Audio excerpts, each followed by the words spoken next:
आपकी किस्मत और इच्छाओं के बीच केवल आपके कर्मों का ही फासला है। इसलिए लगातार कर्म करते रहिए, समय आने पर उसका फल जरूर मिलेगा। दुनिया में हर चीज आपको मिल जाए ये जरूरी नहीं, क्योंकि आपकी जरूरत को आपका ईश्वर भली भांति जानता है। वो जो भी करेगा आपके लिए अच्छा ही होगा। रास्ते का पत्थर आपकी रुकावट नहीं, बल्कि आपके मंजिलों की ही सीढ़ियां हैं, ताकि आप मजबूती से आगे बढ़ पाएं।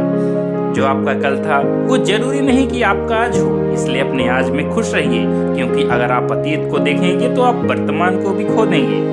दुनिया में हर इंसान के पास वास्तविक दुख नहीं है, बल्कि लोग अपनी इच्छाओं के कारण दुखी हैं। खुद के मन को घड़े जैसा बना कर रखें, जिसके संपर्क में आने से पानी भी शीतल हो जाता है।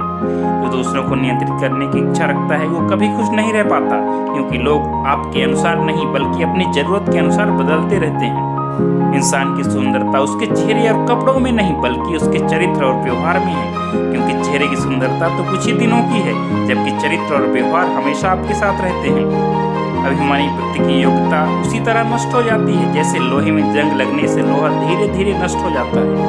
क्रोध का काम केवल नष्ट ही करना है, जो सबसे पहले बुद्धि को ही नष्ट करता है। उसके बाद सारी चीजें खुद ब खुद नष्ट हो जाती हैं। धन बेशक कीमती है, लेकिन उसकी कीमत तभी है जब वह परोपकार और सेवा कार्यों में लग जाए। साहित्य केवल वही पढ़ने लायक होते हैं जो आपको जीने का श्रेष्ठ मार्ग बता सके, अन्यथा उस ज्ञान की कोई कीमत ही नहीं है। अपनी इच्छाओं से दुखी रहना छोड़ दीजिए, क्योंकि आप एक इच्छा पूरी करोगे दूसरी फिर आ जाएगी। बेहतर यही है कि आप खुद से इच्छाओं को अलग रखें, ताकि आप भी खुश रह सकें। अपनी संगति का चुनाव सावधानी से करिए, क्योंकि किसी इंसान की संगति का उसके भाग्य में बड़ा योगदान रहता है।